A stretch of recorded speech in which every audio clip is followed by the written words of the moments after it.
What's up guys, and welcome to another episode of Structure Archery Reviews. Surprise, it's time for another arrow review. I know like the last 3 videos have been arrow reviews, but this time we're going to be adding 5 more arrows to our board. Here's the list that we're going to take a look at. First, we have the Gold Tip Kinetic Kaos, followed by Easton's Carbon Storm and 5mm axis. And from Victory, we have the Mamba, which they market through local archery shops, and the Mossy Oak arrow, which I picked up at Walmart, and then later found out that it's also manufactured by Victory. This is quite the range of arrows, so it'll be really interesting to see how they do. In this next video I have lined up, it's going to be higher end arrows like the Gold Tip Black Labels, the match grade version of the 5mm axis, the Easton Pro Comp, the Black Eagle Rampage at 1000th straightness, and the Victory VAP TKOs. Be sure to subscribe if you want to see that video as well as many others. I think it'll be really interesting to see if any of those arrows are worth the high prices. Now, before we get into the results, I first want to explain my process and give you guys some context to how I do this work, especially for all of you that are new to my reviews. Here are the steps. First, we're going to review the specs and features of each arrow,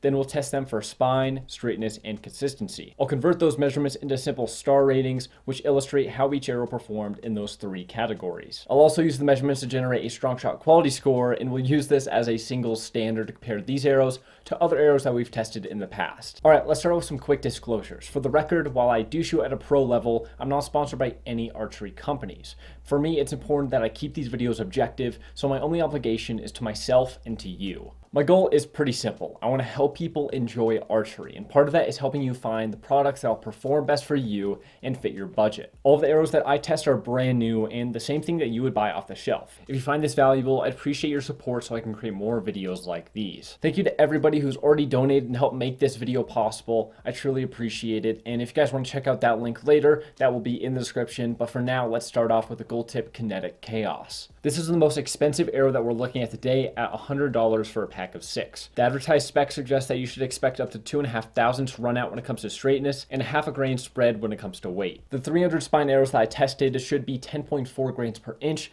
and I measured an outside diameter of 0.274 inches. Now let's see how they performed. For spine inconsistency, the Kinetic Kaos earned 4 stars, and for straightness, it could only pull off another 3¼ stars. A lot of you have been asking to see some more data, so let's take a look at what earned these arrows their scores. The Kinetic Kaos struggled the most in straightness measurements, so let's start with those. In the selection of 6 arrows, 4 of them exceeded the advertised specs of plus or minus 2,500. One of those arrows was up to 4,000 out. And just to be clear, my measurements are meant to identify quality, and I don't put too much weight into meeting the advertised specs. So straighter arrows will always beat crooked arrows no matter what the label says. So you can see that measurements on the front half of the arrows were more impacted than those from the back. Now let's take a look at the spine numbers and see what earned the Kinetic Kaos a 4-star rating. Now the main thing to look at here is this gap. You can see that there's a potential for a 22 thousandths difference within the 6 arrows that I tested. To me, that's just more than I like to see. This resulted in the Kinetic Kaos only getting about 67% of the potential points that come from the spine calculations. So this variance really impacted the results. Okay, now let's look at a couple arrows from Easton. The Carbon Storm and the 5mm axis. The Storm gets 4¼ stars for spine, it gets all 5 stars for straightness, but only 4 stars for consistency. Let me highlight a couple things here. Look how well this arrow did when compared to our current top performer, the Victory Elite RIP 204.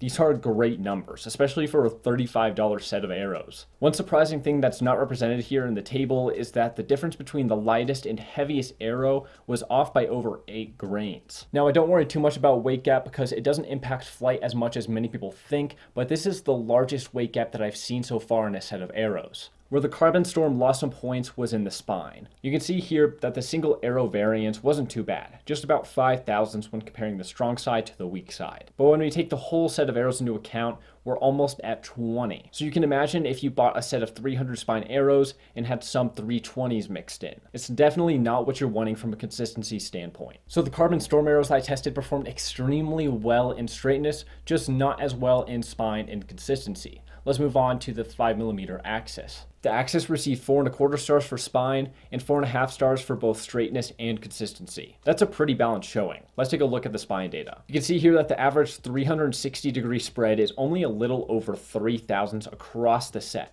But the interesting thing is how it got there. There were 4 really good arrows at less than 2,000s, but the other 2 arrows varied up to 7,000s. And that hurts these scores because we're not only looking for quality, but we're also looking for consistency across all of the arrows. Overall, the Axis walks away with 80% of the possible points for spine, which is pretty good. Now let's take a look at the straightness grid. The tolerance on this arrow is advertised at plus or minus 3,000s, and all of the arrows within this sample met those marks. Burnout on the front end was a little higher than that towards the rear, but overall these are pretty good numbers and earned the Axis a solid amount of possible points in both of these areas. Now we're going to move on to the victory arrows that we have for today. Number 1 is the Mamba, which from what I understand is only available at local archery ranges. The other is the Mossy Oak arrows, which I bought at Walmart and then later realized it was made by Victory, but just marketed under Mossy Oak's name. Let's take a look. The Mamba is marketed as a 6,000th arrow, but it puts up some pretty good numbers. 4.5 stars for both spine and straightness, and 4.25 stars for consistency.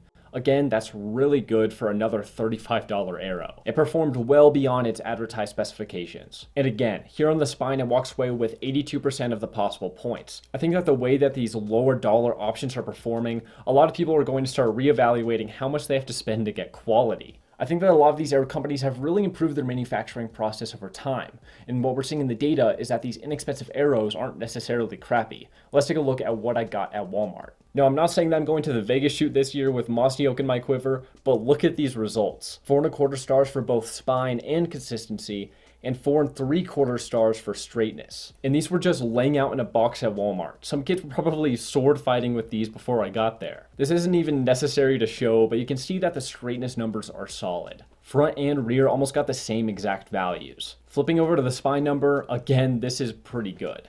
I wish that one arrow didn't have quite as much variance, but overall, this is another really good showing for a relatively inexpensive arrow. One thing that I probably should have explained in the beginning is that I'm picking these arrows based on 2 criteria. Number 1 is that they're marketed as hunting arrows, and number 2, they were available to me. My goal is to review as many arrows as I can, and these arrows just turned up together, so they got reviewed together. The last video I matched based on price, but for now on, I'm going to review them as I get them and let the results speak for themselves.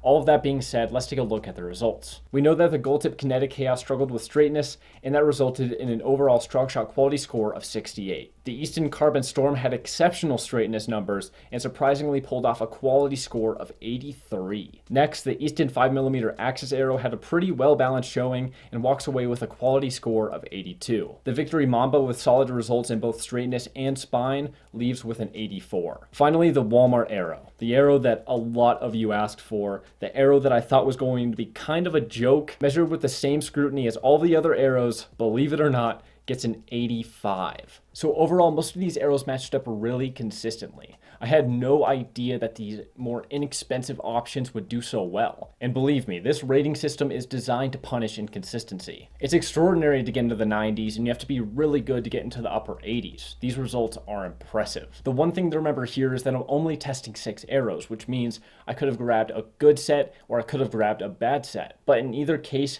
if you walked into the store a minute before me, you might have bought the same thing. So you can interpret it in any way you choose. I'm just showing you the data. Here's how these arrows look on our board. You can see that Victory is looking strong in the top 3 spots, followed by Easton. From today's arrows, we have the surprise winner, the Mossy Oak, followed by 2 other $35-ish arrows. For whatever reason, the higher dollar options from today didn't pan out. The funny thing is, I picked these arrows because they were mid to low priced hunting arrows. I didn't pick these arrows to prove a point. The cheaper arrows just outperformed the high-end arrows. So there you have it. More proof that inexpensive arrows aren't necessarily cheap arrows. Don't forget, the next arrow review will be taking a look at high-end arrows from Easton, Gold Tip, Victory, and Black Eagle. So make sure to subscribe and hit that bell icon because you're not going to want to miss this. Make sure to share the video with a buddy. Doesn't matter if you're trying to send it to them to show that Walmart arrows are better than theirs, or if it's just good information to help them out. Plus, it supports these unbiased reviews. But anyways, thank you so much for watching, and I'll see you in the next one. Later.